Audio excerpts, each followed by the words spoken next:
Bismillahirrahmanirrahim. Assalamualaikum warahmatullahi wabarakatuh. Ketemu lagi dengan saya Nurmala SPD. Hari ini kita akan belajar mengenai sistem sirkulasi darah.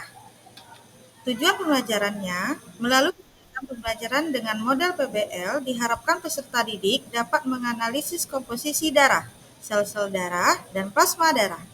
Peserta didik dapat mengidentifikasi penggolongan darah manusia, dan peserta didik dapat menganalisis proses pembekuan darah pada manusia dengan tepat. Adapun darah, satu, komponen darah dan fungsinya. Komponen darah terdiri dari plasma darah, sel darah merah, sel darah putih, dan kepingan darah. Fungsi darah antara lain, satu, membawa oksigen ke seluruh tubuh dan karbon dioksida ke paru-paru untuk dikeluarkan. Dua, mendistribusikan makanan ke seluruh tubuh. Tiga, mengangkut racun dan zat buang ke hati dan ginjal. Empat, mengedarkan elemen anti penyakit atau antibodi. Lima, mendistribusikan hormon. 6. Melakukan pembekuan darah. Dan yang 7. Menjaga keseimbangan suhu tubuh. 2. Mekanisme pembekuan darah. Adapun luka, 1. Trombosit pecah mengeluarkan trombokinase. Trombokinase dan vitamin K bergabung dengan ion kalsium plus menjadi protombin. Berubah menjadi trombin, bergabung dengan ion kalsium plus menjadi fibrinogen. Fibrinogen berubah menjadi fibrin dan luka tertutup. Golongan darah. A. Golongan darah sistem ABO. Pengelompokan darah sistem ABO berdasarkan ada tidaknya antinogen dan antitinin pada membran plasma di sel darah merah.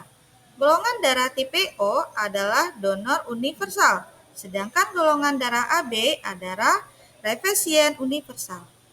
Golongan darah sistem RH. Berdasarkan penggolongan darah tipe rhesus ini, sel darah merah individu ada yang RH positif dan RH negatif. RH positif memiliki faktor FH dalam selnya, sedangkan RH negatif tidak memiliki faktor FH dalam selnya. Jika dilakukan transfusi dari orang dengan RH positif ke orang yang RH negatif, maka akan terbentuk antibodi pada sel darah dengan RH negatif yang akan menghancurkan sel darah RH positif. Transfusi darah. Proses mentransfer darah atau produk berbasis darah dari seseorang ke sistem darah orang lain. Tujuannya menyelamatkan jiwa yang dilakukan pada kondisi medis tertentu, misalnya trauma akibat operasi dan malfungsi organ penghasil darah. Prosesnya, 1. Darah harus disimpan pada lemari es untuk memperlambat metabolisme sel dan mencegah pertumbuhan bakteri. 2. Transfusi dilakukan 20-30 menit setelah kantong darah dikeluarkan dari lemari pendingin. 3. Rincian pasien harus dicocokkan dengan darah yang ditransfusikan. 4. 1 unit kantong darah dari 200-250 ml dan diberikan selama 4 jam. Jadi kesimpulannya, darah adalah kombinasi plasma dan sel-sel yang beredar di seluruh tubuh. Cairan ini memiliki zat penting seperti gula, oksigen, dan hormon ke sel yang organ ke seluruh tubuh.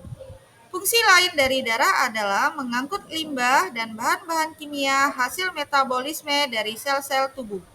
Golongan darah dibedakan ke dalam beberapa jenis. Perbedaan ini penting dilakukan agar darah yang ditransfusikan tidak menimbulkan reaksi penolakan dari tubuh akibat perbedaan karakter masing-masing golongannya, terutama saat transfusi darah. 3. Pembentukan darah adalah bagian dari proses hemostatis yang berfungsi untuk menghentikan pendarahan saat mengalami luka atau cedera. Proses pembekuan darah dimulai dari penyempitan pembuluh darah, terbentuknya sumbatan trombosit, dan yang terakhir adalah terbentuknya gumpalan fibrin. Oke, sekian video pembelajaran dari saya. Semoga bermanfaat dan selamat belajar. Assalamualaikum warahmatullahi wabarakatuh.